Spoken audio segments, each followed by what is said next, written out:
നമസ്കാരം, ന്യൂസ് ബുള്ളറ്റിനിലേക്ക് സ്വാഗതം. പ്രധാന വാർത്തകൾ. സംസ്ഥാനത്ത് മഴ കനക്കുന്നു. ഇന്ന് 8 ജില്ലകളിൽ യെല്ലോ അലർട്ട്. വ്യാഴാഴ്ച വരെ ശക്തമായ മഴ തുടരുമെന്ന് മുന്നറിയിപ്പ്.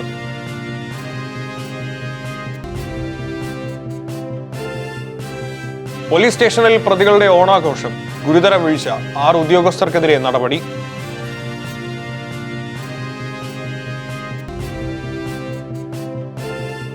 ഓണച്ചന്തയിൽ പൊള്ളുന്ന വില. ചിപ്സിനും ശർക്കര ഉപ്പേരിക്കും റെക്കോർഡ് വിലക്കയറ്റം. വില ഉയർന്നാലും ഓണവിപണിയിൽ ചിപ്സ് തരംഗം.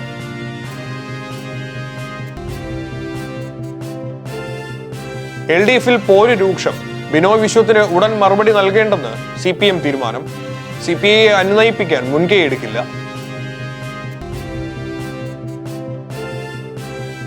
ലഹരിക്കെതിരെ കേന്ദ്രത്തിന്റെ മിന്നൽ നീക്കം. 1 വർഷത്തെ സമഗ്ര കർമ്മ പദ്ധതിക്ക് തുടക്കമിടുന്നു.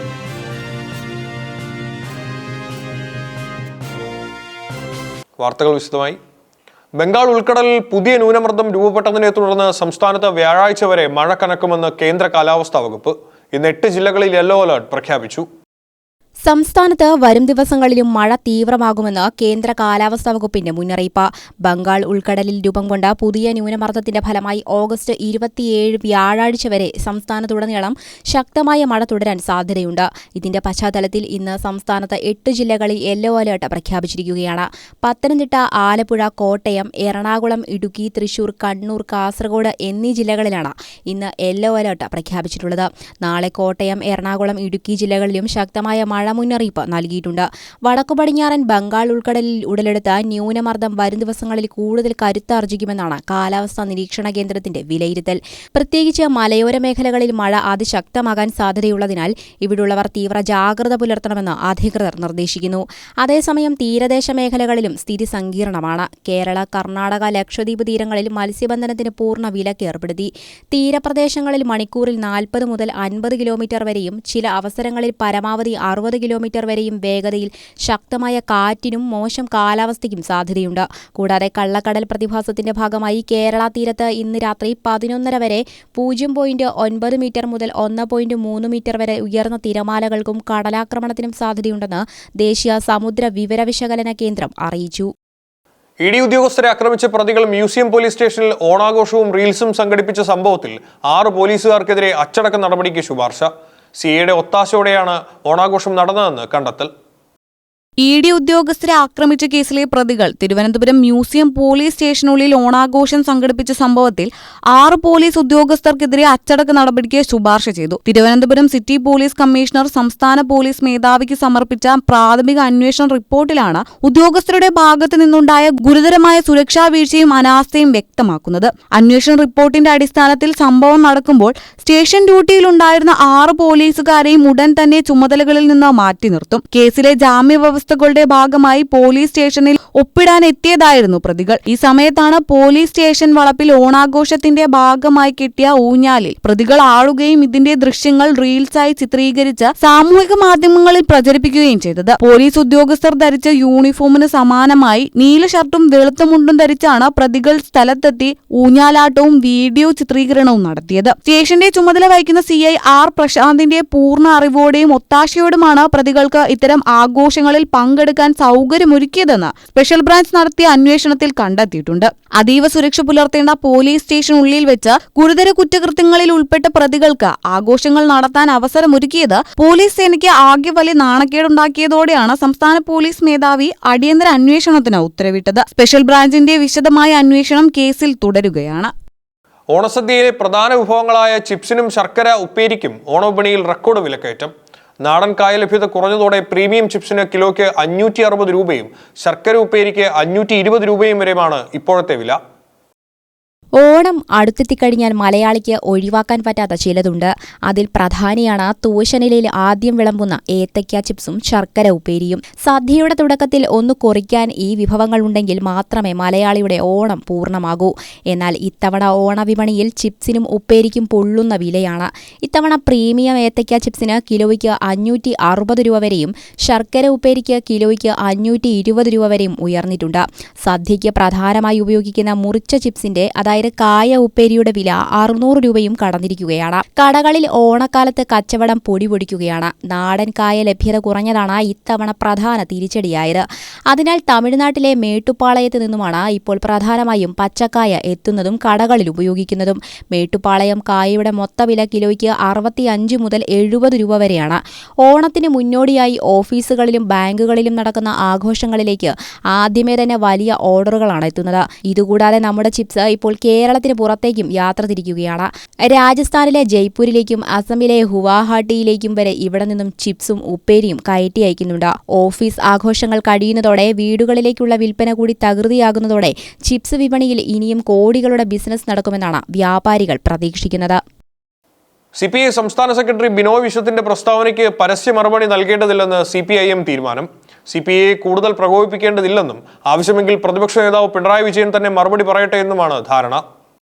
ഇടതുമുന്നണിയിൽ ഭിന്നത രൂക്ഷമാകുന്നതിനിടെ നിർണായക രാഷ്ട്രീയ നിലപാടുകളുമായി CPIM-ഉം CPI-യും. CPI സംസ്ഥാന സെക്രട്ടറി ബിനോയ് വിശ്വത്തിന്റെ കടുത്ത വിമർശനങ്ങൾക്ക് ഉടൻ മറുപടി നൽകേണ്ടതില്ലെന്ന് CPIM തീരുമാനിച്ചു. CPIയെ കൂടുതൽ പ്രകോപിപ്പിക്കേണ്ടതില്ലെന്നാണ് പാർട്ടിയിലെ ധാരണ. ബിനോയ് വിശ്വത്തിന്റെ പ്രസ്താവനകളിൽ CPIM-ന് കടുത്ത അതൃപ്തിയുണ്ട്. എങ്കിലും പാർട്ടി എന്ന നിലയിൽ പരസ്യ മറുപടി നൽകി വിഷയം കൂടുതൽ സങ്കീർണമാക്കേണ്ടതില്ലെന്നാണ് പാർട്ടി തത്വം. വിഷയത്തിൽ എന്തെങ്കിലും വ്യക്തത വരുത്താനോ മറുപടി പറയാനോ ഉണ്ടെങ്കിൽ പ്രതിപക്ഷ നേതാവ് പിണറായി വിജയൻ തന്നെ മറുപടി പറയട്ടെ എന്ന നിലപാടിലാണ് CPIM നേതൃത്വം. അതേസമയം പ്രശ്നങ്ങൾ പരിഹരിക്കാൻ CPIയെ അനുനയിപ്പിക്കാൻ CPIM തൽക്കാലം മുൻകൈയെടുക്കില്ല.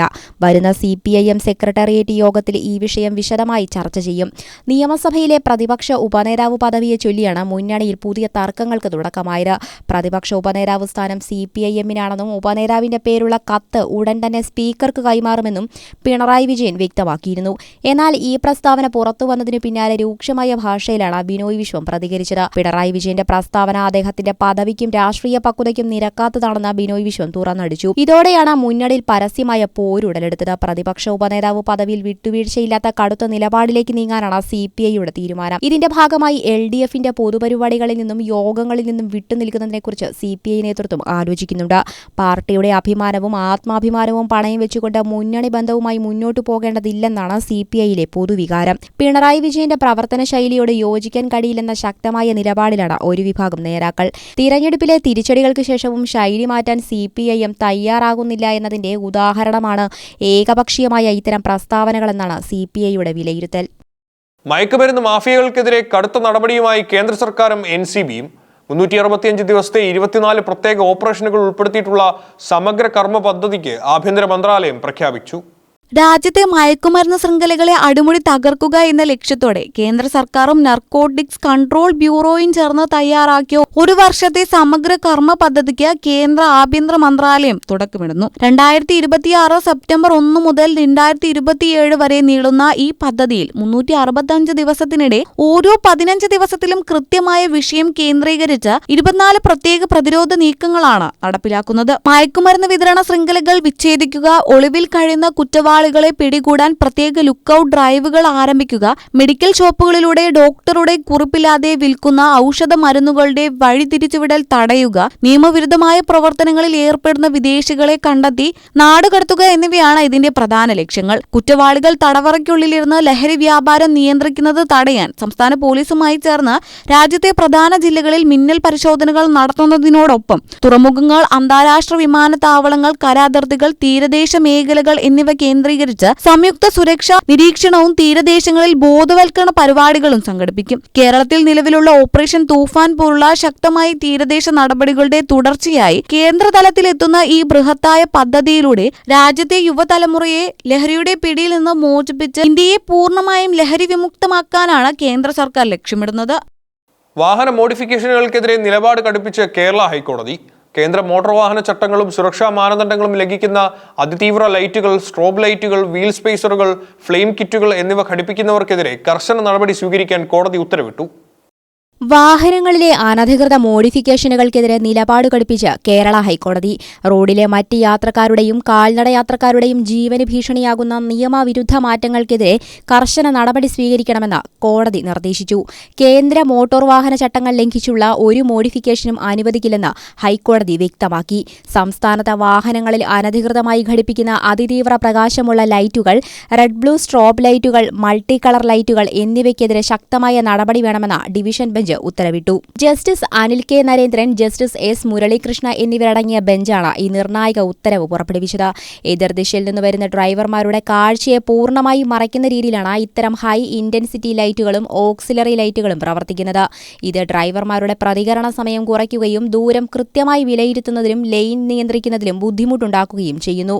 കാൽനടയാത്രക്കാർക്ക് റോഡിലെ കുഴികളും ഓടകളും തിരിച്ചറിയാൻ സാധിക്കാതെ വരുന്നത് വലിയ അപകടങ്ങൾക്കും വഴിവെക്കുന്നുണ്ട്. കേന്ദ്ര മോട്ടോർ വാഹന ചട്ടങ്ങളിലും നിർദ്ദിഷ്ട സുരക്ഷാ മാനദണ്ഡങ്ങളിലും വ്യക്തമായി അനുവദിച്ചിട്ടുള്ള ലൈറ്റിംഗ് സംവിധാനങ്ങളും റെട്രോ റിഫ്ലക്ടറുകളും മാത്രമേ വാഹനങ്ങളിൽ ഉപയോഗിക്കാവൂ. കേന്ദ്ര ചട്ടങ്ങളിൽ പ്രത്യേകമായി അനുവദിച്ചിട്ടില്ലാത്ത യാതൊരു ഉപകരണങ്ങളും ഘടിപ്പിക്കാൻ സംസ്ഥാന സർക്കാരിന് അധികാരമില്ല. കേരള മോട്ടോർ വാഹന ചട്ടത്തിലെ റൂൾ 334 ഉപയോഗിച്ച് ഇളവുകൾ നൽകാൻ കഴിയില്ല എന്നും ഹൈക്കോടതി വ്യക്തമാക്കി. സുപ്രീം കോടതി നിർദ്ദേശപ്രകാരം റെഡ് ബ്ലൂ സ്ട്രോബ് ലൈറ്റുകളും അടിയന്തര വാഹനങ്ങളുടെ സൈറൻ അനുകരിക്കുന്ന അനധികൃത ഹൂട്ടറുകളും ഉടനടി പിടിച്ചെടുക്കാനും കോടതി നിർദ്ദേശമുണ്ട്. വാഹനങ്ങളുടെ ബോഡിക്ക് പുറത്തേക്ക് തള്ളി നിൽക്കുന്ന രീതിയിൽ റീൽ സ്പേസറുകളും വീതിയേറിയ ടയറുകളും ഉപയോഗിക്കുന്നത് ഗൗരവമേറിയ നിയമലംഘനമാണ്. ചക്രങ്ങൾ പുറത്തേക്ക് തള്ളി നിൽക്കുമ്പോൾ റോഡിലെ വെള്ളവും ചെളിയും മറ്റ് യാത്രക്കാരുടെ മേലും ഇരുചക്രവാഹന യാത്രികരുടെയും കാൽനട യാത്രക്കാരുടെയും മേല് തെറിക്കാൻ ഇടയാക്കുന്നു. കൂടാതെ ചില ഡീസൽ കാറുകളിൽ ഉപയോഗിക്കുന്ന ഫ്ലെയിം കിറ്റ് എക്സോസ്റ്റ് സംവിധാനങ്ങളെക്കുറിച്ചും കോടതി ആശങ്ക രേഖപ്പെടുത്തി. വാഹനത്തിന് പിന്നിലെ ലഗേജ് സ്പേസിൽ പെട്രോൾ ടാങ്കുകൾ വരെ ഘടിപ്പിച്ച് അപകടകരമായി തീ പുറന്തള്ളുന്നതും വൻ ശബ്ദമുണ്ടാക്കുന്നതും വലിയ സുരക്ഷാ ഭീഷണിയാണ്. വാഹന ആക്സസറി സ്ഥാപനങ്ങളും യൂട്യൂബ് ഇൻഫ്ലുവൻസർമാരും ചേർന്ന് നിയമവിരുദ്ധ മാറ്റങ്ങളെ പ്രോത്സാഹിപ്പിക്കുന്നത് തടയാൻ മോട്ടോർ വാഹന വകുപ്പ് പരിശോധനകൾ ഊർജിതമാക്കും. നിയമം ലംഘിക്കുന്ന വാഹന ഉടമകൾക്കെതിരെയും ഇത്തരം മോഡിഫിക്കേഷനുകൾ ചെയ്തു നൽകുന്ന സ്ഥാപനങ്ങൾക്കെതിരെയും കടുത്ത നിയമ നടപടികൾ തുടരുമെന്ന് അധികൃതർ വ്യക്തമാക്കി. ആഗോള സാമ്പത്തിക രംഗത്തെ ആശങ്കയിലാഴ്ത്തി ഇറാന്റെ നിർണായക തീരുമാനം. ഹോർമുസ് കടലിടുക്കിലൂടെ കടന്നുപോകുന്ന ചരക്ക് കപ്പലുകളിൽ നിന്ന് ഫീസ് ഈടാക്കാൻ ഇറാൻ ദേശീയ സുരക്ഷാ കമ്മീഷൻ പ്രമേയം പാസാക്കി. ലോകത്തെ ഏറ്റവും പ്രധാനപ്പെട്ട സമുദ്ര ഗതാഗത പാതയായ ഹോർമുസ് കടലിടുക്കിലൂടെ കടന്നുപോകുന്ന ചരക്ക് കപ്പലുകളിൽ നിന്ന് ഫീസ് ഈടാക്കാനുള്ള സുപ്രധാന പ്രമേയം ഇറാൻ ദേശീയ സുരക്ഷാ കമ്മീഷൻ പാസാക്കി. ഇത് കേവലം ഒരു ടോൾ അല്ലെന്നും മറിച്ച് കപ്പലുകൾക്ക് നൽകുന്ന സേവനങ്ങൾക്കുള്ള നിരക്കാണെന്നുമാണ് ഇറാന്റെ ഔദ്യോഗിക വിശദീകരണം. ഇറാനിയൻ റിയാലായോ അല്ലെങ്കിൽ ഇറാൻ തന്നെ നിശ്ചയിക്കുന്ന മറ്റ് വിദേശ കറൻസികളിലോ ഈ നിരക്ക് ഈടാക്കാനാണ് തീരുമാനം. പാശ്ചാത്യ ഉപരോധങ്ങൾ ശക്തമാകുന്ന സാഹചര്യത്തിൽ ചൈനീസ് യുവാൻ അടക്കമുള്ള കറൻസികളിലേക്ക് വ്യാപാര ഇടപാടുകൾ മാറ്റാൻ ഇറാൻ നേരത്തെ തന്നെ തുടക്കമിട്ടിരുന്നു. ലോകത്തെ ആകെ സമുദ്രമാർഗമുള്ള ക്രൂഡ് ഓയിൽ പ്രകൃതിവാതക നീക്കത്തിന്റെ ഏകദേശം 20% നടക്കുന്നത് ഇറാനും അറേബ്യൻ ഉപദ്വീപിനും ഇടയിലുള്ള ഈ ഇടുങ്ങിയ ജലപാതയിലൂടെ ആണെന്നതിനാൽ ഈ നീക്കം ആഗോള സമ്പദ് വ്യവസ്ഥയെ കാര്യമായി ബാധിക്കും. മേഖലയിലെ വർദ്ധിച്ചു വരുന്ന സംഘർഷങ്ങളെ തുടർന്ന് ഹോർമൂസ് വഴിയുള്ള കപ്പൽ ഗതാഗതത്തിൽ നേരത്തെ തന്നെ 95% ഇടിവ് സംഭവിച്ചിരുന്നു. കപ്പൽ നീക്കത്തിലുണ്ടായ ഈ കനത്ത കുറവും കടുത്ത സാമ്പത്തിക ഉപരോധങ്ങളുമാണ് കടന്നുപോകുന്ന കപ്പലുകളിൽ നിന്ന് സർവീസ് ഫീസ് ഈടാക്കി പുതിയ വരുമാന മാർഗം കണ്ടെത്താൻ ഇറാനെ നിർബന്ധിതരാക്കിയത്. അമേരിക്ക അടക്കമുള്ള പാശ്ചാത്യ രാജ്യങ്ങൾ കൂടുതൽ ഉപരോധങ്ങളിലേക്ക് കടക്കുമ്പോൾ ശക്തമായ സൈനിക സാമ്പത്തിക തിരിച്ചടികൾ നൽകുമെന്നാണ് തെഹ്റാന്റെ കടുത്ത മുന്നറിയിപ്പ്. അതേസമയം വൻ ശക്തികളും ഇറാനും തമ്മിൽ മൂർച്ഛിച്ചു നിൽക്കുന്ന ഈ സംഘർഷം അയവ് വരുത്താനുള്ള നയതന്ത്ര നീക്കങ്ങളുമായി പാകിസ്ഥാൻ രംഗത്തെത്തിയിട്ടുണ്ട്. പാകിസ്ഥാൻ സൈനിക മേധാവി അസീം മുനീർ ഇറാൻ സന്ദർശിക്കുകയുണ്ടായി. എന്നാൽ ഇറാൻ പ്രഖ്യാപിച്ച പുതിയ ഫീസ് നയം പ്രാബല്യത്തിൽ വരുന്നതോടെ അന്താരാഷ്ട്ര വിപണിയിൽ എണ്ണവില കുത്തനെ ഉയരാനും ആഗോള വിതരണ ശൃംഖലയിൽ വലിയ രീതിയിലുള്ള പ്രതിസന്ധികൾ ഉണ്ടാകാനും സാധ്യതയുണ്ട്. കൊളംബോ ടെസ്റ്റിൽ ഇന്ത്യക്ക് ആശ്വാസം. പരിക്കേറ്റ ഋഷഭ് പന്ത് രണ്ടാം ദിനം ക്രീസിലേക്ക് തിരിച്ചെത്തും. ആദ്യ ദിനം ഇന്ത്യ 5 വിക്കറ്റിന് 300 റൺസ് നേടി.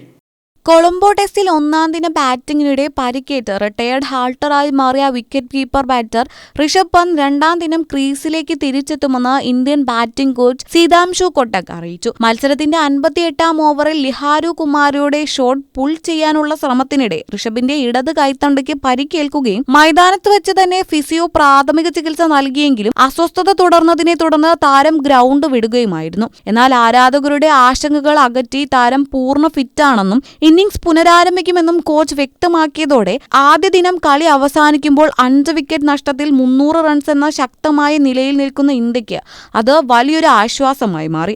ഓപ്പണർമാരായ യശാംസി ജയ്സ്വാളും KL രാഹുലും വേഗത്തിൽ പുറത്തായി തുടക്കത്തിൽ തിരിച്ചടി നേരിട്ടെങ്കിലും 193 പന്തിൽ 117 റൺസ് നേടി പരമ്പരയിലെ തന്റെ രണ്ടാമത്തെ സെഞ്ചുറി കുറിച്ച ദേവ്ദത്ത് പിടിക്കലും അർദ്ധ സെഞ്ചുറി നേടിയ ശുഭ്മാൻ ഗില്ലും ചേർന്ന് പടുത്തുയർത്തിയ 120 റൺസിന്റെ കൂട്ടുകെട്ടാണ് ഇന്ത്യൻ ഇന്നിംഗ്സിന് കരുത്തായത്. ദിവസത്തിന്റെ അവസാന ഓവറുകളിൽ പിടിക്കലും രവീന്ദ്ര ജഡേജയും പുറത്തായെങ്കിലും രണ്ടാം ദിനം ധ്രുവ് ജറേൽ, ശരൺ ജെയിൻ എന്നിവർക്കൊപ്പം ഋഷഭ് പന്ത് കൂടി ബാറ്റിംഗിനെത്തുന്നത് വലിയൊരു ആദ്യ ഇന്നിംഗ്സ് സ്കോർ പടുത്തുയർത്താൻ ഇന്ത്യയെ സഹായിക്കും. പ്രധാന വാർത്തകൾ ഒരിക്കൽ കൂടി. സംസ്ഥാനത്ത് മഴ കനക്കുന്നു. ഇന്ന് 8 ജില്ലകളിൽ യെല്ലോ അലർട്ട്. വ്യാഴാഴ്ച വരെ ശക്തമായ മഴ തുടരുമെന്ന് മുന്നറിയിപ്പ്.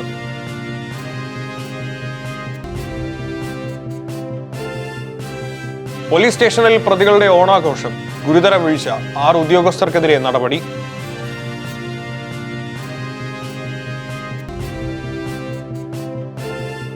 ഓണച്ചന്തയിൽ പൊള്ളുന്ന വില. ചിപ്സിനും ശർക്കര ഉപ്പേരിക്കും റെക്കോർഡ് വിലക്കയറ്റം. വില ഉയർന്നാലും ഓണവിപണിയിൽ ചിപ്സ് തരംഗം.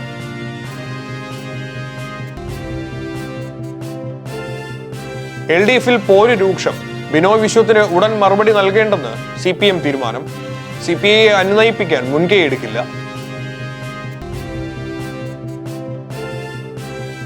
ലഹരിക്കെതിരെ കേന്ദ്രത്തിന്റെ മിന്നൽ നീക്കം. 1 വർഷത്തെ സമഗ്ര കർമ്മ പദ്ധതിക്ക് തുടക്കമിടുന്നു.